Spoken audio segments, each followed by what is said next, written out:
Folks, welcome back inside the Parisi Palace, high above 2919 East Broadway. This is hour number 2 of the Jake Feinberg Show, coming to you live on Power Talk 1210. Please go to powertalk1210.com and download our free app. Everybody's got a smartphone nowadays. Download the app and stream all of our live local shows. We appreciate you being part of the mix today, and it is my honor to bring in a really talented multi-instrumentalist and musician, a guy who made up a trifecta of brothers that formed the band Mandrill, Ric Wilson. Welcome to the Jake Feinberg Show. Hey, Jake, how you doing, man? How you doing, my man? Good to be on board. I'm doing great. Can you talk as candidly as you can about how your folks brought you to the States and how they held your family together with love? Well, first of all, I should give props to my brothers, to my late brother, Lou Wilson, who was one of the founding members of Mandrill. He made a transition a number of years ago, actually, and then to my other brother, Carlos Wilson, to my brother, Wilfredo Wilson, who joined us later on. Just want to make sure they are recognized. I'm speaking on behalf of all of us, and I just want to make that clear as well. But in terms of coming to the States, we came to the United States as young boys in 1953, and came from Panama. We were all born in Panama, roots in Jamaica and Barbados, and born in Panama and left there when we were young boys and came to Brooklyn, New York with our family. And that's where we grew up in Brooklyn, and then Mandrill was started in Brooklyn. Right, but the question I had for you was, Bed-Stuy was a rough neighborhood, and you guys are coming as immigrants. How did your family hold you together with love? Can you give some examples?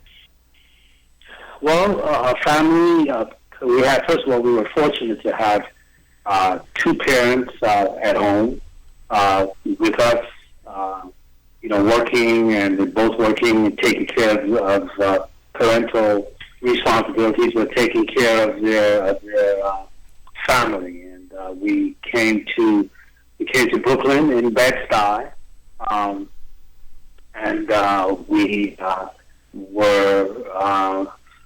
we were guided by our parents. Our parents established a pattern for us in terms of our dreams and goals. They encouraged us to follow our passion. They encouraged us to be able to do music. They encouraged us to follow our academic passion as well, to do well in anything that we attempted to do, or not do it at all, and that's what we did. We were fortunate to have them as role models, and we were also surrounded by a number of other role models that assisted us in terms of navigating through life in Bed-Stuy. When we came to Bed-Stuy, it wasn't completely gentrified yet. Today, it's quite fully gentrified, but back in the day, it wasn't completely gentrified. We actually experienced that as we lived there. Seeing the changes in that area. No, this is great. Can you talk about what it for my generation or younger? The gentrification is stifling culture, and it's dangerous. And I wanted you to talk about the cultures in a non-gentrified Bed-Stuy. What did that look like, and what was inspiring to you? To be as specific as possible. Well, it was inspiring to see the various cultures working together peacefully. In Brooklyn back in the day, we talked about the 50s, there was a significant Jewish population, for example. The Hasidic Jews had, lived in certain areas of Brooklyn, and it was always inspiring to see them doing their thing, spreading their culture, at least teaching their culture to their kids. There were a lot of folks of Caribbean extraction, like us. I say Caribbean extraction, even though we are from Panama. We were born in Panama. The Caribbean aspect of it came from ancestors in Jamaica and Barbados. We came to Panama actually to build the canal. So there were lots of other folks of Caribbean extraction in Bed-Stuy, whether you're speaking of Haiti or Jamaica or Barbados. You had folks in New York City coming together from a variety of different places in the world. I mean, New York City has always been called the melting pot of the world. And indeed, it was that when we arrived. And to be in that mix, to see other cultures functioning together peacefully, was a very, very beautiful thing. When we went to junior high school and high school, our classes were mixed. I mean, my class, I went to boys' high. All the Wilson brothers went to boys' high school, for example, and my class was not all black, but probably 60% black. A lot of Hispanics, a lot of Jewish individuals within the class when I was growing up, and that slowly transitioned, to a different mixture. When we grew up, and then went on to college, and then today it's a whole other thing. It's going back in another direction. So there's an interesting, history going on there as we speak. Do you say it's going back in another direction? I mean, is it? Do you think are we regressing in that sense? Is it in backward sense? Well, in a lot of ways, to some extent, the culture that the artistic culture that we grew up with, a lot of that might be regressing to some extent. It's like you look at Harlem. Harlem is a perfect example. You had the Harlem Renaissance. You had the culture of the music and the poetry and the arts in Harlem. Today, you look at Harlem; it's a whole different kind of vibe. Harlem has become, in so many ways, almost impossible for a lot of black folks to live in because of the gentrification. The rents have been totally jacked up. The blacks are not able to live there because many blacks are not able to live there, and so you lose a lot of the soul, a lot of the culture that made Harlem what it was in the first place. Harlem was an international arts community where people come from all over the world to check out what was happening. Today, it's not quite what it was then. The same with Brooklyn. Brooklyn has gone through a lot of changes, and we're seeing those changes before our very eyes. So that's happening not only in New York City, but it's happening in a lot of other places as well. Right. I mean, we talk about New York being the melting pot of the world, but if you're all segregated and cut off, then none of that stuff is being mixed together. But the reason I asked about your folks is because aside from the gentrification, I also wonder about you guys are from Panama and the understanding of those middle islands and the slaves coming from Africa and bringing the Afro-Cuban rhythms and the Puerto Rican rhythms and the Panamanian rhythms to the States. You guys understood the roots of the drum. And I'd like you to talk about an experience where you really began to understand the spiritual language of the drum. Well, we grew up in that language.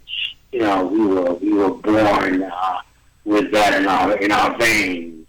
We recognize that first of all, Africa is the root of all rhythm, the root of all music. Essentially, we were raised with that understanding, and as young men, rhythm was an important part of our existence. We would go to the beach in Panama and take our cougars with us and have a great time, playing rhythm together. Now, in addition to rhythm, we combined that with other things. We used our voices as well. We were fortunate to have parents that were musically inclined, that encouraged their boys to express themselves musically. My dad played guitar. He also sang. He played back in Panama. Even though he worked on the canal, that was his main form of income. He worked on the Panama Canal. Yet he was also able to sustain a musical group that performed, live in Panama. So he was a musician and encouraged us to, follow our passion as far as that was concerned. My mom sang. She sang in the choir, the church choir, and also encouraged us to do our thing. So the four boys together in Panama, we were encouraged to use our voices together, to play together musically. We played a lot of drums in Panama. When we came to the United States, we transitioned to play other instruments. We were fortunate enough to be able to acquire other instruments in a public school system at a time when music was available to children in public schools, and that's one of the things that's changing. That's a whole other topic that we can talk about. But so it started with the drum. The drum was the foundation of our musical history, and our parents were aware enough to let us know that the drums were at the foundation of music in general. The rhythm was the foundation, and African rhythm was the foundation of music in general. So we grew up with that understanding. Talking to Ric Wilson here, a legendary, like he mentioned, he played congas, but eventually became a pretty big saxophone player in his own right. I guess what I'm also getting at is, the rhythms of the drum. I mean, you weren't playing behind a trap set, and I'd like you to talk about some of the jagged rhythms and the different rhythms that helped you guys coalesce into Mandrill, because I mean, in today's world you have the electronic drum track and you have electronic music, and so much stuff is formulaic, but you guys weren't playing with the trap set back in Panama, I don't believe. No, we weren't. We were playing from the heart, playing from the soul, playing, being in tune with the skin of the drum and the sound and the feel of the drum and the sound and the feel of our ancestors that was coming through us as individuals, getting in touch with that, with the power of the ancestors as far as the rhythm is concerned. And so that has always been in our veins and a part of what we do. And when we came to the United States, we brought that with us. Rhythm has always been an important part of our foundation, and the foundation of Mandrill is rhythm. It is rhythm. And even when we're playing other instruments, even when, we were fortunate to, have brothers that are multi-talented. Lou was one of the premier conga players in the world. He was just amazing, as our fans would attest. But Lou also played keyboards. Lou also played trumpet. Lou sang, Lou wrote, arranged. You know, we were all multi-talented in that way. Our brother Carlos was just amazing in terms of his skills. Not only was is he an amazing drummer, playing on skins, hand to skin, or skin to skin, I should say. Right. Carlos plays every instrument on the sun, pretty much. You know, Carlos plays beyond the drums, plays guitar, plays trombone, sang as one of our, you know, main lead vocalists.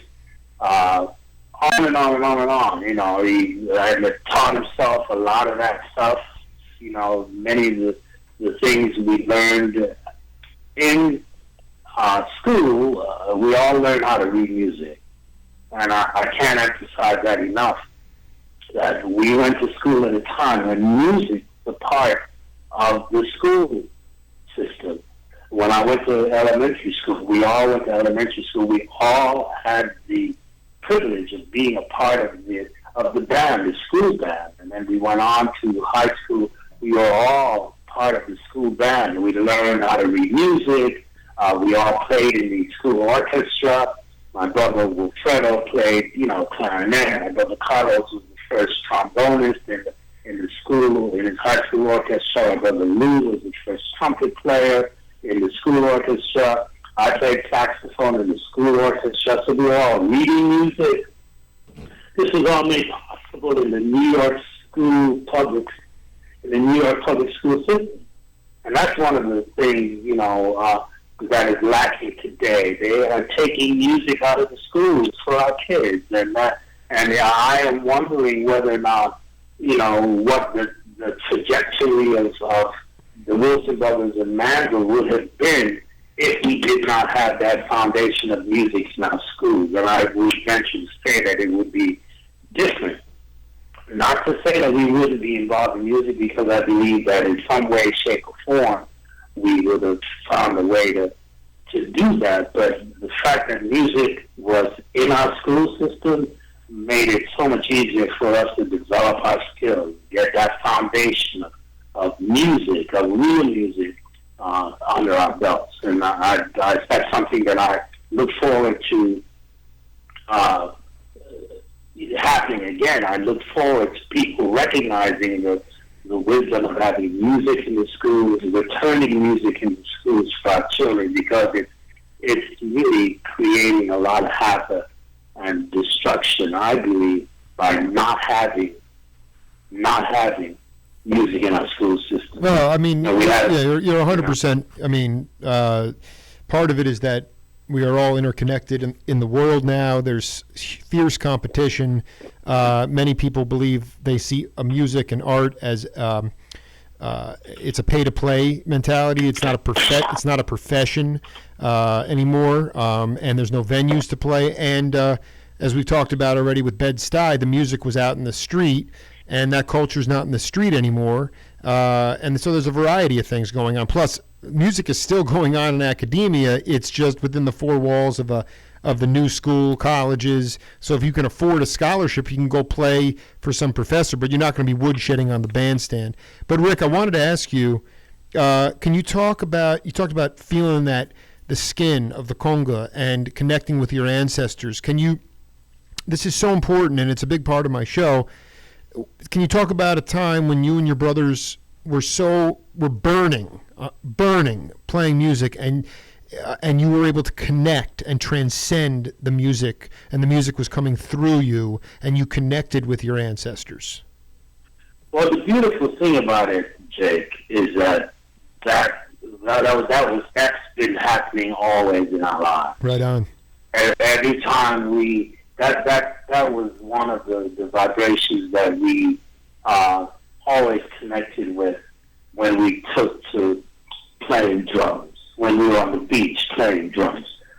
First of all, our parents were very, very Afrocentric, and rooted us in the fact that drums were the foundation of music. African drums, rhythm was the foundation of music, and we were part of that they were our descendants. So that has always been in our blood. So when we sit down or when we're on the beach to play music, that's where we come from. We're coming from that vibration, vibrating on the ancestors, vibrating on the rhythm that we feel coming from within.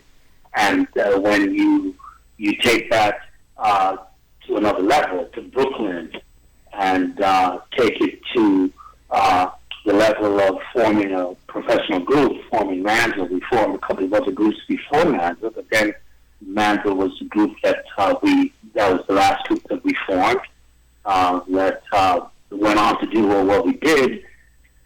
That has always been at the foundation. The rhythm has always been at the foundation of our music. And that relationship to our ancestors has always been at the foundation of our music. And we're working on album number 17 as we speak. And a big part of that album is the rhythm of the album. And those ancestors are still at the foundation of our music. So that's something that has been it hasn't stopped. When you say when you talk about your parents, drilling into you education, very Afrocentric education, and you talk about your ancestors. I mean, they made it a point to talk to you about how important the drum was for survival amongst the slaves coming to the Middle Islands, in the sense that they sacrificed so much and were under all this brutal, harsh tactics, and yet the drum was a savior for them in many ways. Well, I mean, it wasn't just about focusing on slavery. Our parents, slavery was an unfortunate part of history, with all of the abuse, but it was beyond slavery, going beyond slavery. Some of the greatest civilizations were Afrocentric civilization. Whether you're talking about Egyptian culture or other African cultures, that predated slavery. Those are powerful cultures, and so we were getting in touch with that aspect of our history, that aspect of our ancestors, Imhotep, and all of the other ancestors that contributed not only to our lineage, but contributed to the knowledge of the world. There was so much happening in Africa that contributed to civilization. We don't know about it because a lot of it has been buried. Many of the Greek scholars came to Africa for enlightenment. You see, our parents taught us that enlightenment was happening in Africa, and we should be in touch with that enlightenment, and that's what we have been forever. And I dig. This is important, Rick, because mm-hmm. I mean, can you talk? Okay. First of all, you just sort of laid one out there that I have to hit up on. There is no record of this pre-Mandrill group. Did you say it was Mother Goose?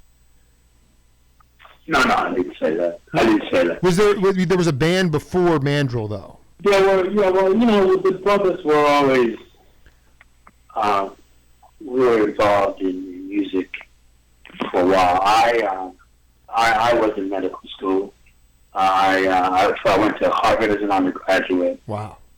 In the 60s, and then when I graduated from Harvard, I worked at the Harvard Medical School for a year doing research in transplantation surgery, and then went on to medical school in Brooklyn, New York. And in the process of going on to medical school in Brooklyn, New York, I was able to move back to Brooklyn, and that's when I reunited with my brothers, with Carlos, who had just come out of the service. Carlos served in active duty in Vietnam. He was in the Navy, but was patrolling up and down the Mekong Delta, getting shot at.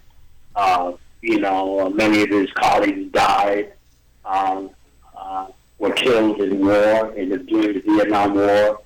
He was able to survive that and came home to Brooklyn. And my brother went to Long Island University and was in Brooklyn when I came back. So the fortunate thing was that the three of us were in Brooklyn. My older brother, Wilfredo, was at Morgan State in Baltimore and wasn't able to join us. So when the three of us got together, that's when we started putting our heads together musically.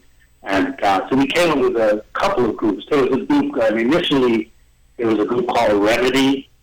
That was just we were playing some local gigs, and then from Remedy we came to a group called the Willpower, W-I-L, Power, P-O-W-E-R. So I just the groups were, you said Remedy, is that right? Remedy and Willpower. Remedy and Willpower. This is so unbelievable. So I mean, these were groups that lasted just a little. These are groups that predated Mandrill. Yeah, of course. And then from that came Mandrill. From Willpower came Mandrill, and then Can you? This is so important because we're going to definitely have to do a part two. We're just cooking away here, but the idea here is with Remedy, like Mandrill, Polydor, it became more commercial music. I mean, there's so many ridiculous grooves in it, and obviously the second paragraph of your Wikipedia page talks about how many rappers have sampled your music. But I'm more interested in the incarnations of the less commercial music of Remedy and Willpower. What were those bands sounding like? Well, it wasn't. I wouldn't call it less commercial. Those were the forerunners of. In fact, Willpower. We were putting together many of the same songs that ended up on our album. Sure. We weren't trying to be commercial. We were just trying to be creative.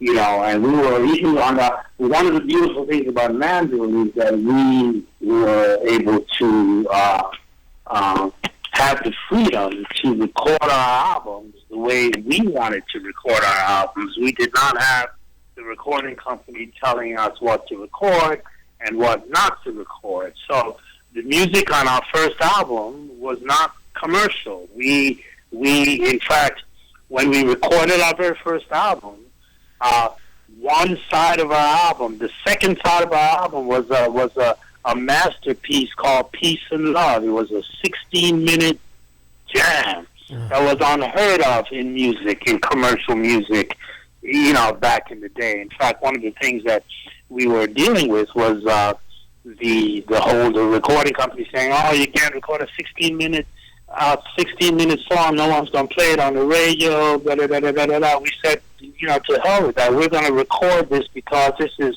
what we are feeling. Now we ended up compromising to some extent by putting bands on certain movements. We turned it into movements. Going from different fields within the 16 minutes, but it's all, you could play it from beginning to end continuously, and that was unheard of back in the day. You didn't do that in commercial music. So we weren't trying to be commercial. We were trying to put out the music the way we were feeling. So Peace and Love, for example, is a song that runs for 16 minutes. It's on the entire B-side of the album. It's called so in Swahili, Amani na Mapenzi is Amani na Mapenzi. That's just one of the movements. But is that Peace and Love in Swahili? Yes, it is. Okay, so yes, I just for the I saw this record yesterday at the store. I didn't realize it was your first album, and just for the audience here, side B, 16-minute movements here. We got Birth, Now, Time, Encounter, Beginning. Can you break down what you were feeling and what that stands for exactly? Well, it's hard to break it down. I mean, I think what our audience has to do is just to that's available. They just have to pick it up and check it out. It's really the music. The music tells a story. The music tells a story. I mean, if you listen to Birth, it's the feeling of the universe, the feeling of the elements, before life is formed, and then birth. So it's an experience. The whole thing about Mandrill is a musical experience, where particularly back in the day with vinyl, we were recording on vinyl. Sure. where album covers were important and the music was important. So a lot of our audience would, you would get the album, you come home, you put it on, and you listen to the music, not to hear a quick 3-minute, dance song or this or that. You got into the experience of the music of Mandrill. So when you listen to Peace and Love, you listen in a setting so you can hear the movement from the beginning of Peace and Love to the end of Peace and Love, and it's mind blowing. It really is. Well, I mean, I can tell you right now, I'm gonna have the wife take the kids out for a minute. I'm gonna burn a bowl of very kind bud and just put on 16 minutes and just float, man. But let me interrupt. I appreciate that, but I think that's doing your wife and your kids a disservice, because the music of Mandrill is meant to be enjoyed by the entire family. The entire family could listen to that whole. You should let your wife listen to it too. Let your kids listen to it. Yeah, because that's right. It is all of our music is available for not only adults but for children as well. Not a lot of profanity or anything like that.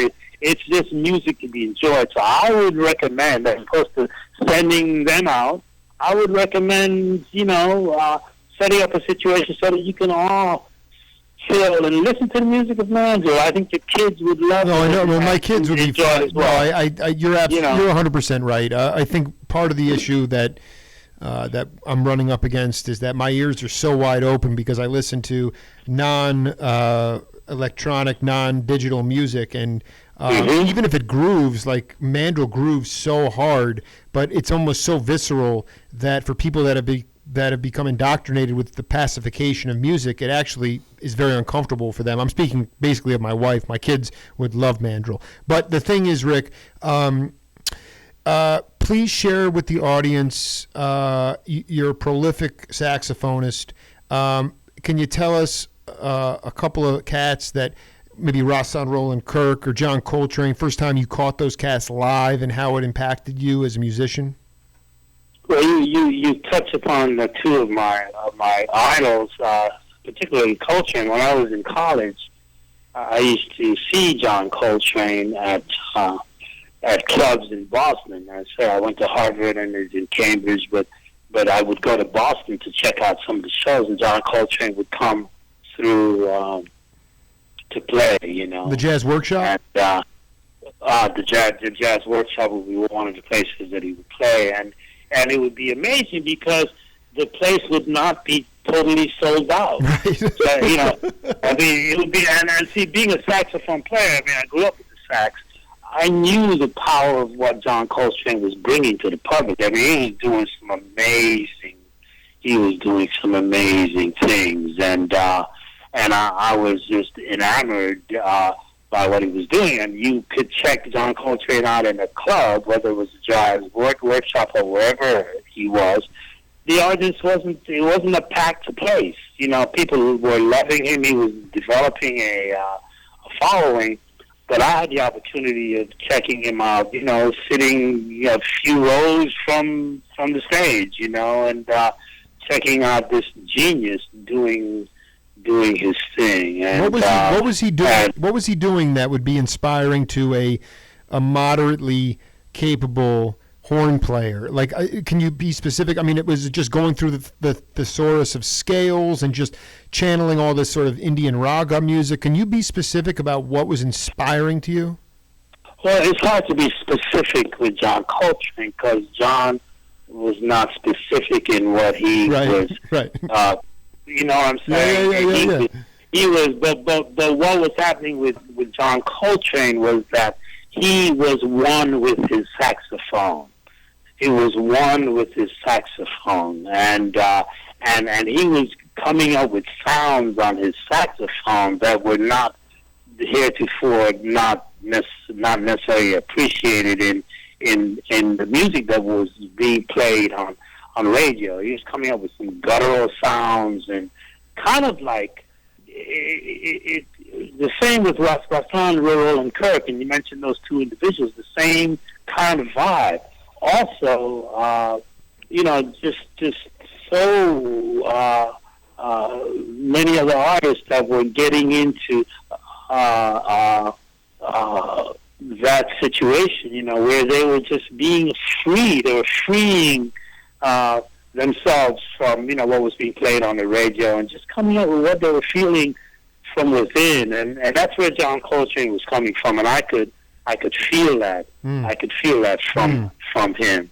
And so how he influenced me was in that freedom, in the freedom of expression, being able to play with that freedom of expression.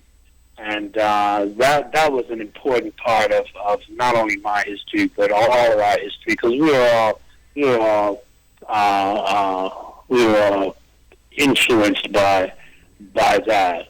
And I'm thinking of some other names of individuals, and I'll come up with. Yeah, no, I mean, we listen. I want to tell you, man. We have just scratched the surface here, man. I really dug talking to you. I hope we have a chance to do part 2 real soon, man.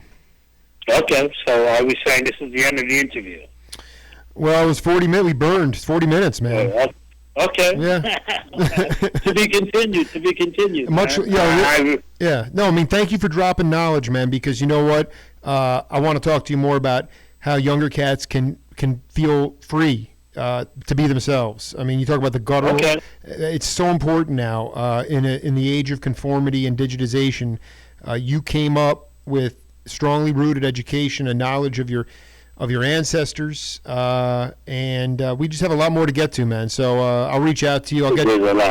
Yeah, there's a lot, and I don't want to shortchange it. So I'll get you an audio file of this later on today, man. And it's just so good to connect with you, my friend.